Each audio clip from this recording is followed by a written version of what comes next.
I have the Nikon D5200 in my hands, and you're seeing its menu system. Now, whether you're shooting with any Nikon D5000 series, D3000 series, anything in the entry level range is going to have a pretty similar menu system.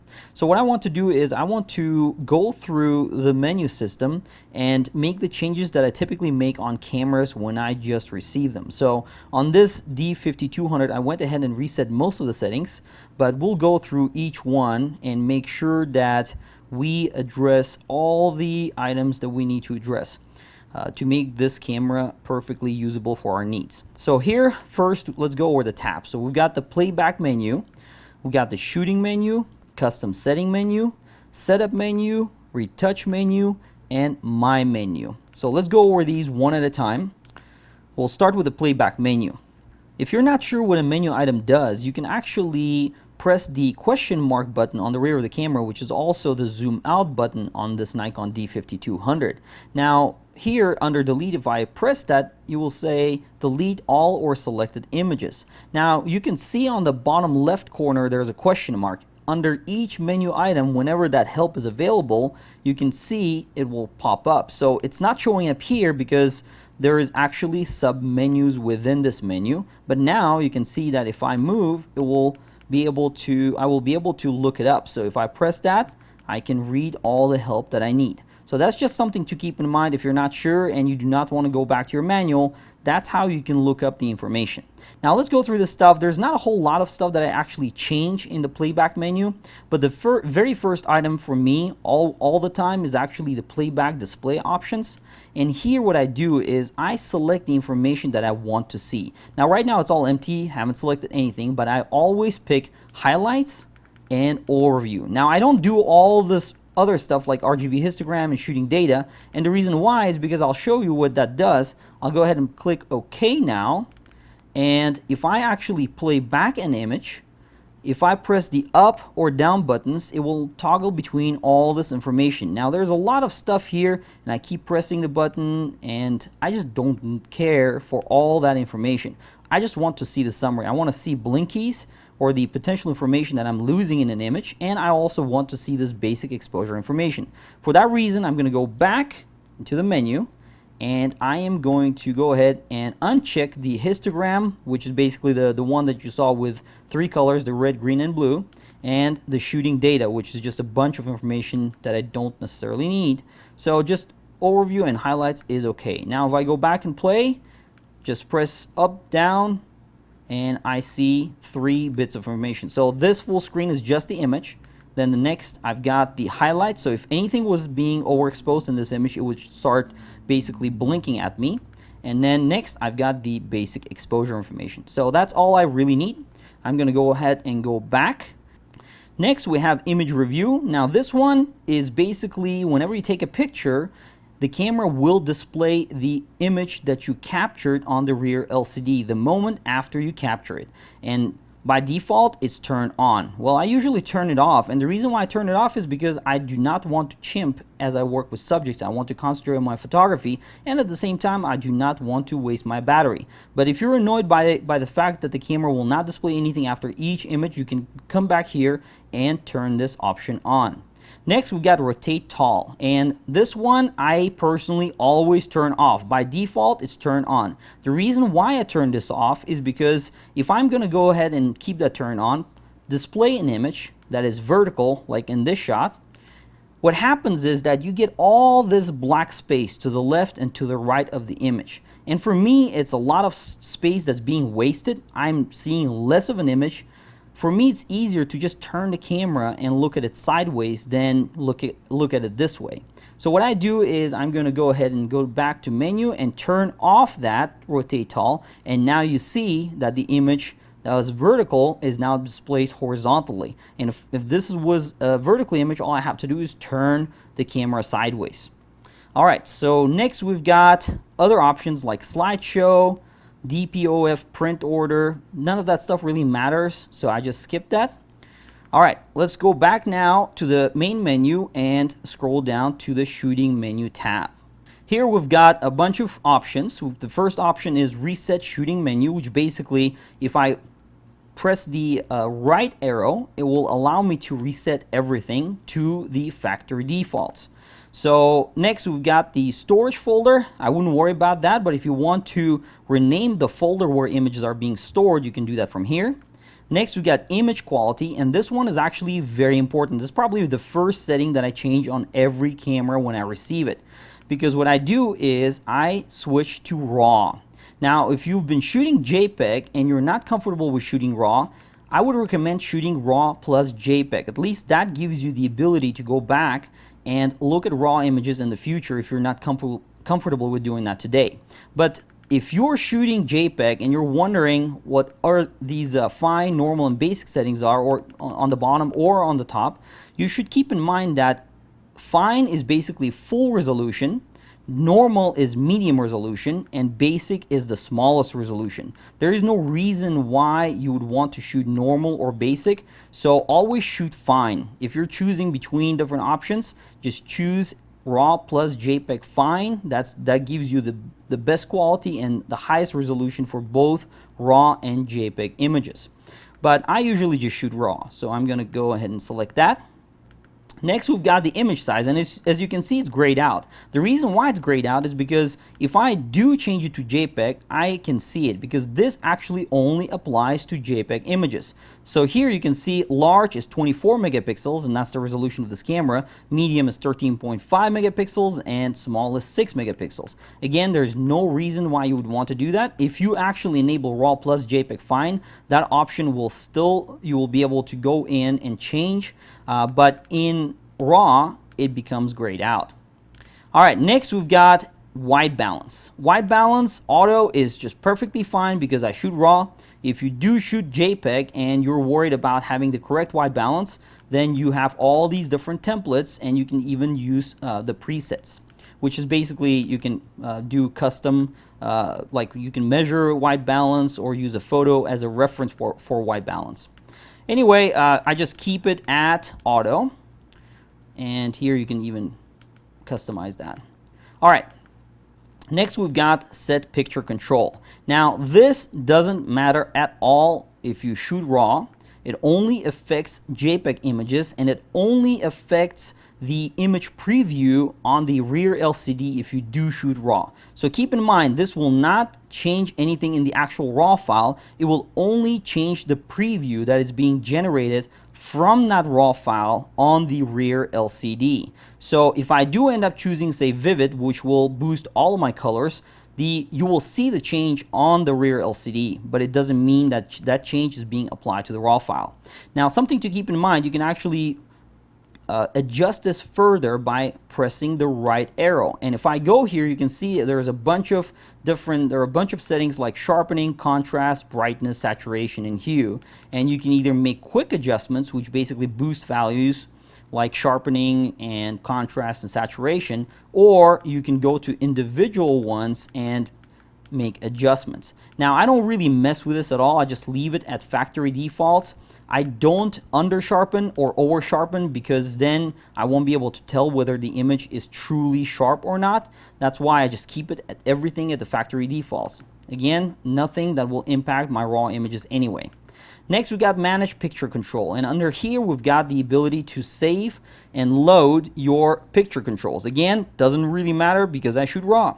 Auto distortion control, color space, active delighting, all these settings usually I don't touch, except maybe for the color space. And that one, if you shoot JPEG, you should keep it at sRGB, because that's what the internet uses, and everybody has devices that can view sRGB color space.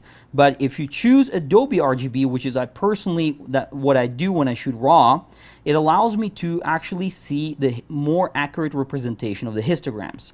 Now, this information like distortion control, active delighting, and then all these other things like HDR and high ISO noise reduction, these things I always turn off. And the reason why I keep them turned off is because, again, has no effect on RAW images. So I'm going to go ahead and turn all of that stuff off.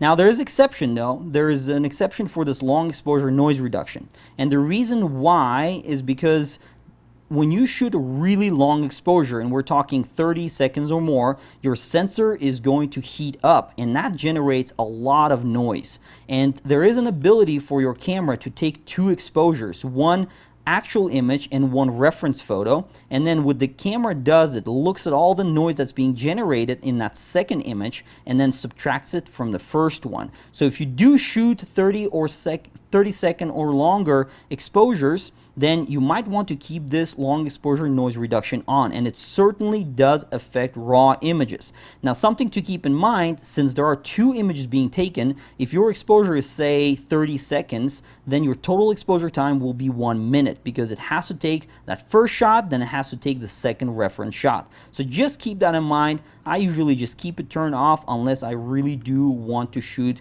really long exposures. And as you can see here, HDR is turned off. And again, we're not shooting JPEG, and that's the only way you can bring this back is if you choose JPEG, either RAW plus JPEG or just JPEG.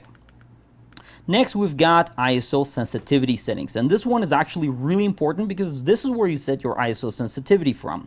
On all Nikon DSLRs, it's always going to be under the shooting menu.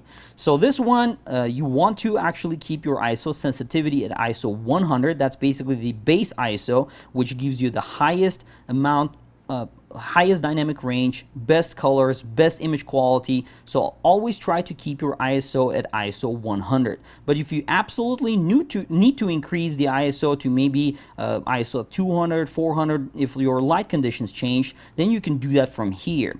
Now there's another setting here that's called Auto ISO Sensitivity Control. I'm not going to go into details, but basically your camera has the ability to automatically change ISO if your shutter speed drops below a certain threshold. Now here, if I enable that option, you can see I have maximum sensitivity and minimum shutter speed. So basically, you can control how high that ISO can fluctuate when those shutter speeds drop to certain levels. On this camera, I'm pretty comfortable with 1600, maybe push it as high as 3200, but I'm not going to push it to 6400 because it's going to result in a lot of grain. So I usually just set maximum sensitivity at either 1600 or 3200 on DX cameras. As far as minimum shutter speed, on these newer cameras, you have this great option which is called auto. Now, if you look up what a reciprocal rule is, basically the best way to handhold a camera is to try to match the shutter speed to the focal length of the lens. Now, on this camera right now, I have a 35mm lens connected to it, so my shutter speed needs to be at least 1/35 of a second for me not to have blur. But also keep in mind there's also the 1.5x crop factor, and you need to throw that into equation. So the technical limitation for proper hand holding according to the reciprocal rule is actually 35 multiplied by 1.5x, which is roughly 50. So roughly I need to be at about 1/50 of a second, and this camera is actually pretty smart in that regard. It's going to try to match that by, if I go to auto, it will try to keep my shutter speed at a particular shutter speed so that I don't get blur. But if I wanted to go lower, as you can see, I can go 2 grades lower, or faster, I can do that from here. So at this point, if I keep it at the medium range here, under slower, or right in the center, then what will happen is it will try to match the focal length of the lens. If I use a zoom lens like a 52-200 and I'm at 200mm, it will try to keep that shutter speed at minimum of 1/200th of a second. So that's just something to keep in mind. If you have shaky hands, you have the option to go one level higher. By doing that, you're going to basically double that minimum shutter speed. So say if you're at 1/50th of a second here, it would go to 1/100th of a second, and going one level higher would double that further to 1/200th of a second. So that's just something to keep in mind. And you obviously have the option to choose any shutter speed you want from this list that goes down all the way to 1 full second. Alright, so that's basically it with Auto ISO Sensitivity Control. I usually always keep that on because I do not want to mess with changing ISOs, and I want the camera to manage that for me. Next, we've got release mode. Next, there's release mode, and you have the ability to choose from single frame to continuous to self timer, and maybe using different remotes. Now, when you press the shutter release and hold it, by default, the camera will only fire one shot. But if you're shooting action and say you wanted to switch to continuous shooting, you could actually pick either continuous low or continuous high. And when you press that shutter release, the camera will fire for a long time until the buffer on the camera fills up. So if you wanted to do that, you would have to do it through the menu setting here. Now on higher end cameras, this will be available on a dial. On lower end cameras, it's a menu setting. And the last option here is quiet shutter release, which basically slows down the mirrors so that the camera sounds a little bit more quiet. Alright, so by default, I just go single frame, but again, if you shoot action, you would switch it from here. Next, we've got multiple exposure. Now, this is a creative mode where you can actually take multiple exposures and the camera will combine them into a single image. You can choose number of shots, so you can go up to 3. And minimum is 2, and then there's also an option for auto gain. And auto gain basically tries to match brightness between your shots. Alright, next we've got interval timer shooting, and this is for people that like to shoot time lapses. Here you've got different options. You can start it now, you can set time, and things like that, and there's lots of different options for you to customize that behavior. I'm not going to mess with that. Next, we've got movie settings, and under movie settings, you've got the option to choose the frame rate and the resolution of the video. You can go up to 60i on this one. Movie quality, microphone, manual movie settings. I'm not going to worry about those because this is not about shooting movies. Next is custom settings menu. Now this one is pretty extensive and it can get pretty complex for a beginner to understand, but we will go through these one at a time so that you can understand what each function does. Now, the important thing about the custom setting menu is that, well, obviously here you've got the reset custom settings. So if you mess up something and your camera doesn't behave the way it used to, or you want to go back to the factory defaults, this is where you reset it from. But basically you've got these submenus, and then underneath you have even more menus. Now the important thing is you've got letters here and the colors to designate each one of these. So if you go to say exposure, the camera will take you directly to that exposure setting within that big list. So you can navigate this list just scrolling down, or you can go back and choose the main submenu, and then from there you are right there. So anyway, we're gonna go to autofocus, start there. A1, A2, A3, A4, they basically all cover autofocus. Then from there we go to exposure. But basically, whenever you make a change here, what will happen is, say I change from focus to release, you can see there is a star right above A. And what that means is that you've changed the factory default. So that's how you can tell what changes you have made in the camera system. If you want to go back and reset that, again, you can do that in the main menu or simply change to whatever other option is available, and that should go back to the defaults unless there's too many settings underneath. Anyway, so we'll start with A1, AFC priority selection. Now this is for continuous shooting. If you're shooting action, sports, wildlife, where you're taking lots of shots, basically you have two options. One is to release, which basically the camera is not going to worry about getting focus first and then allowing you to fire, is just going to let you fire even if the subject is not in focus. And the second option is to focus. Basically, it will prioritize focus first. Now, if you select focus and your subject is not in focus, the camera will not fire. So that's something really important for you to keep in mind. If you're taking photographs of, say, your dog running towards you or your child in the field running and the camera is not firing, this is how you would find out. If the camera is set to focus, that means without the subject being in perfect focus according to the camera, the shutter will not release. So I keep this at release because I still want to fire the shot and still at least get something when I'm shooting in continuous mode. Under A2, we've got number of focus points. Now this camera has 39 focus points, but for whatever reason, if you wanted to change to 11 focus points, this is where you do it from. I see no reason to do that, so I just keep it at default 39 focus points. Built-in AF assist illuminator is basically that lamp in front of the camera. Whenever you're shooting in single mode, in AFS mode, the camera, if you're shooting, say, in a very low light environment, if the camera cannot focus, it will actually use that beam to try to get focus on your subject. So if you're annoyed by that lamp, you can turn it off here. I personally keep it on. Next, there's Rangefinder, and by default this is turned off, but basically if you want to see when you switch to a manual focus lens or maybe switch to manual focusing on your lens, then what you can do is you can have within the viewfinder arrows that point if the subject is front focused or back focused. It's kind of neat to have that because it will even show you the degree of how much the subject is out of focus, front focused or back focused, so I just keep this turned on. Next, we got B1, which is EV steps for exposure control. Now, if I go back, you can see that we're under the exposure subpanel. On more higher end cameras, you're going to have a lot more options here. But basically, I would just leave this behavior at the default, which is 1/3 of a step. Unless you really know what you're doing, I would not mess with this setting. All right, we've got C1, shutter release button, AEL. And now, obviously, we're under timers and AE lock. And what this does... Next, we're under C1 shutter release button AEL, and this basically throws us at timers/AE lock section.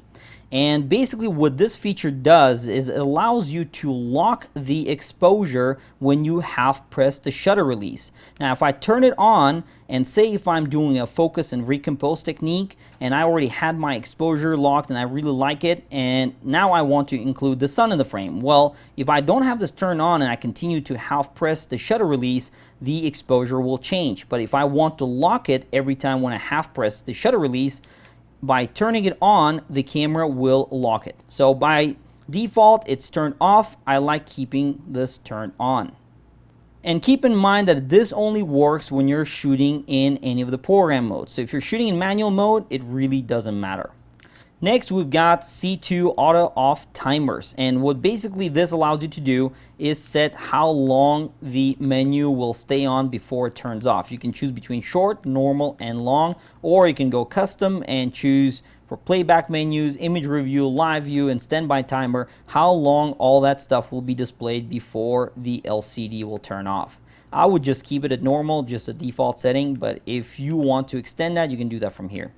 Under self-timer, we have the ability to basically have the camera wait until it fires the shutter. And if you have your camera set on a tripod and you want to do that, then this is where you set the actual delay. So you could do 2 seconds, 5 seconds, 10 seconds, and up to 20 seconds. And number of shots is how many shots the camera will actually fire after that timer ends. You can choose up to 9 exposures. All right.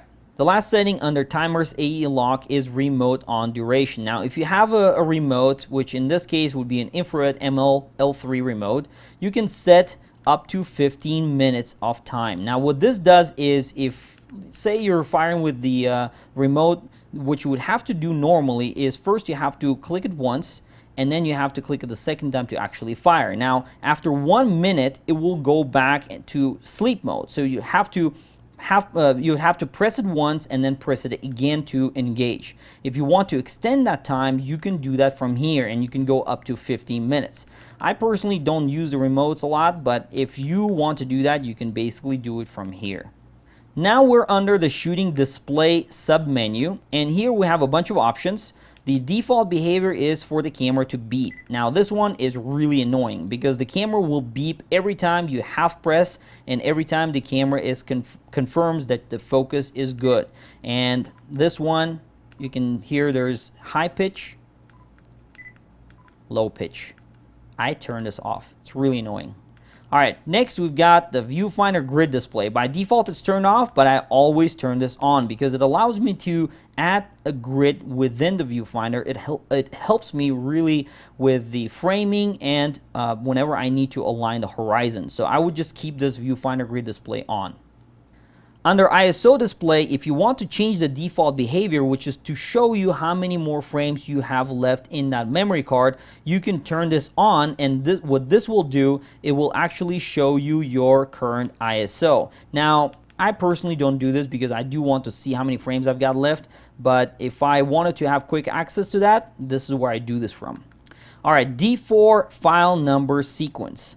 The file number sequence menu, I don't know why Nikon made this off by default, because on all professional cameras it's actually turned on by default. What this does is if you have a file name, say DSC_001, and you change to another memory card, well, guess what? It will start from 001 again. I don't like that, so I'm going to go ahead and turn this on. By turning it on, whatever the file name was used last time, say if it was DSC_0100, the next one, whenever you insert a new memory card, is going to be 101. It's not going to restart from 0. And you can basically reset it from here, and if you reset it, it will start that sequence over. So just keep this turned on. Next, we've got exposure delay mode. Now this one, what it does is, after you enable it, if you were to take a picture, the mirror will come up, the camera will wait for a short period of time before the shutter opens. And you want to do this in situations where you have maybe a very shaky setup on a tripod and you want to avoid the mirror slap.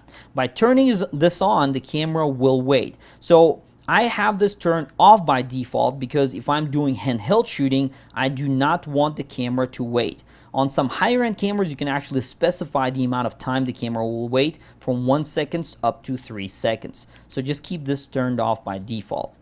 Now, print date is something that I don't even know why Nikon would add into their cameras, because this is the funky date that will be imprinted in red in your images. So if you have JPEG images, then you'll have the date or the date and time or the date counter embedded, basically written right on that JPEG. You will not be able to remove it.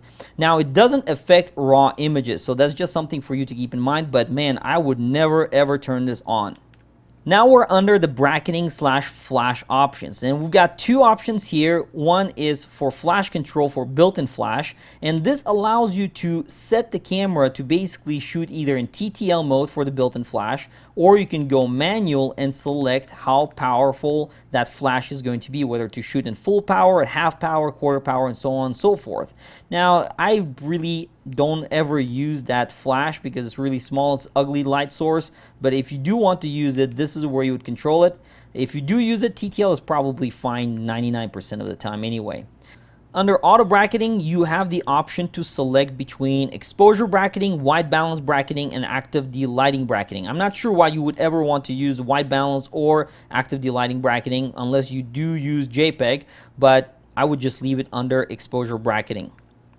Now we're under the control submenu, and here we've got 5 different functions. Now the first one is assign function button.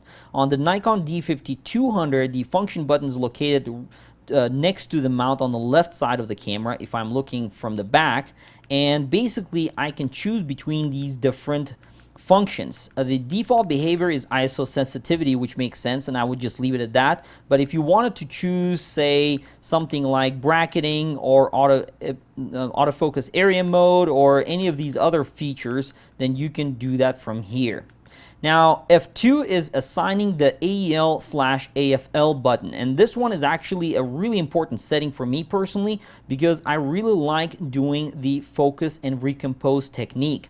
With the focus and recompose technique, you can basically focus on one subject and then change your framing and still fire the shutter without having the camera refocus. And this removes the binding of focusing from half pressing the shutter release. So that's something for you to keep in mind. Basically, you go here and choose AF on. If I do that, now if I half press the shutter release, it will not do anything.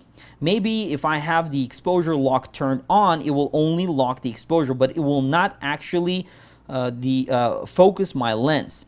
But what will happen now is once that feature is removed from shutter release, it now becomes part of that AEL/AFL button on the back of the camera. So I can basically focus with my thumb and then use the shutter release to fire. Now for me personally, I do keep this at AF on, but if you're confused and it's too hard for you to use your thumb for focusing, then just go back to the default, which is AE/AF lock.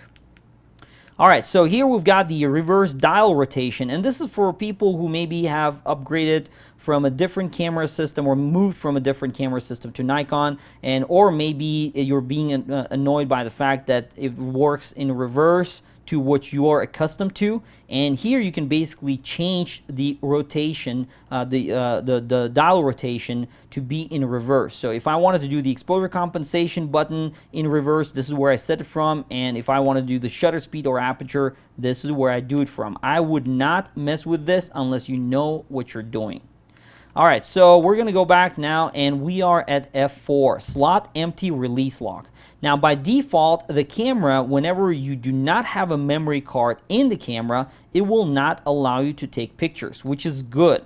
Because if you do enable the release, whether you have the memory card or not, the camera will still fire. The worst thing that can happen is if you're out shooting something very important and you do not have a memory card in the camera, only to realize later that none of those images were being saved. So I would just keep it under lock.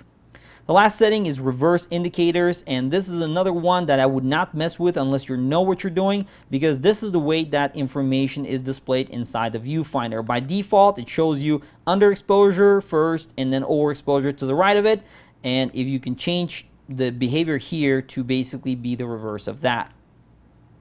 All right, so we're done with the custom setting menu. Now we're going to go back to the main menu and choose setup menu. The setup menu is for you to be able to basically set up the camera. And the first option you've got is format memory card. Now this is something you have to be really careful about because it will wipe out everything you have in your memory card. But one thing to keep in mind, when I started photography, I remember one of the issues that I ran into was corruption. My images randomly would get corrupt, and I didn't know why, because I was basically moving all the images from memory card without formatting the memory card. So if you want to avoid that, I recommend after you copy everything and you back up everything from memory cards, it's best to always format the memory card before you reuse it. All right, next we've got monitor brightness, and that's for you to be able to adjust the brightness of the LCD screen. I just keep it at default. If I really worry about battery life, I might reduce it, because technically by reducing the brightness, you should reduce the power consumption of the LCD screen. All right, we're going to go now into the info display format, and this is for you to be able to basically control how the display is shown when you press the info button. And you've got multiple options here. You can select different themes, basically the way that it appears. You know, the normal one is fine, but if you want to go funky and choose different colors like this blue one, you can do that from here. And same thing between the different modes. So if I choose that, everything now is going to become blue with that blue setting. The auto info display allows me to pick when to show that info screen, which looks now blue because I changed the theme earlier. But basically when you turn your camera on and off, it will show you this by default. But when you half press it, if you have this feature turned off, which is the auto info display, if I turn this off, when I half press it, that screen will disappear. So if you get annoyed by the fact that the info screen comes up all the time, you can basically just turn it off from here. But for beginners, it's probably best to keep it on. Now keep in mind, if you keep it on and that thing is always on, it will consume your battery faster. So I would just keep this turned off personally. Under clean image sensor, we have two options, which is basically with this camera, I have the ability to have this sensor shake at very small vibrations to try to shake off dust that's sitting on it. Now I can do it right now to try to clean that, or I can have this camera set to clean at startup or clean at shutdown, or maybe do it whenever I start up or shut down. So that's something that you can choose from here. I would just have this clean at startup. And if you see dust, try to do this several times. If you still see dust specks in your images, especially when shooting at small apertures, your sensor might need to be physically cleaned. All right, next we've got lock mirror up for cleaning, and this is for those situations where you're brave enough to be able to clean your sensor yourself. And if you want to do that, you come here. If I press the OK button right now, the camera will basically raise the mirror mechanism and give me access to the sensor. So you want to make sure that before you go here that your battery is fully charged. In fact, in most Nikon DSLRs, this option will be even grayed out if your battery is not full. And the reason why they do that is because if the battery runs out and that mirror mechanism comes down as you're trying to clean it, then you will potentially break that mirror mechanism. So just keep that in mind.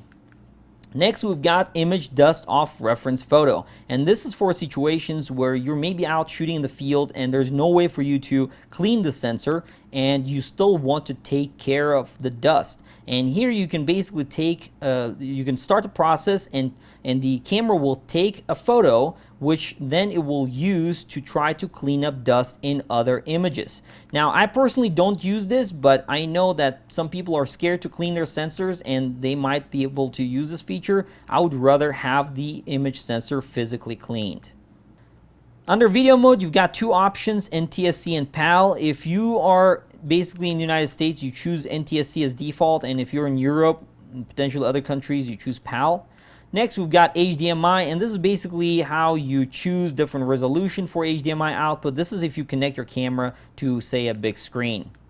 Next, we have flicker reduction, and here, if you're shooting in really crazy lighting conditions, say it's mercury vapor lights or fluorescent lights, you can choose you can basically have your camera try to reduce the flicker effect that you might get. And you can go auto, which is the one I would recommend, or you can specify hertz, 50 hertz or 60 hertz, if you know exactly what output you have in those environments. Now, I wouldn't mess with this, just keep it under auto and the camera will try to control that flicker automatically. Next, we've got time zone and date, and this is basically the menu system that you see in the very beginning when you just turn the camera on for the first time. It will allow you to set your different time zones here, and you can also go and choose the date and time and the way you want date and time displayed in your camera. You'll also have the ability to have the daylight savings time turned on or off from here. If you prefer anything other than English for your menus, you can choose them from here. And as you can see, there's a wide variety of languages to choose from. Image comment is something that you can basically attach comments as part of your EXIF data. This is basically information that gets embedded into your JPEG and RAW images.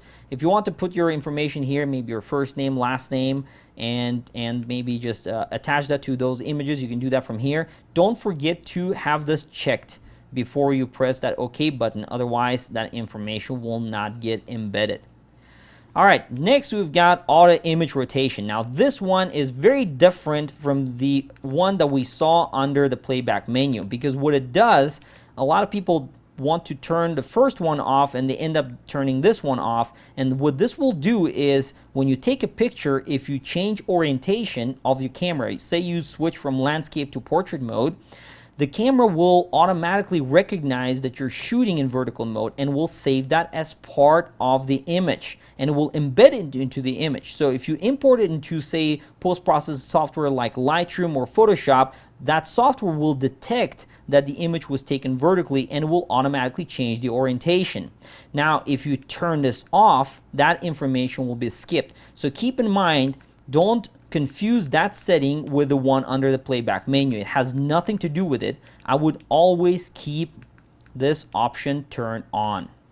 Next, we have accessory terminal, and that's for different accessories that you can connect to the side of the camera. You can choose default behavior for the remote shutter release, whether it takes photos or record movies, or you can control GPS behavior. We're not going to go into that, but if you have those accessories, you might want to explore those options. The wireless mobile adapter is also for external wireless utility. This camera doesn't have a Wi-Fi chip inside, so if you do have a mobile adapter, you can disable or enable it from here.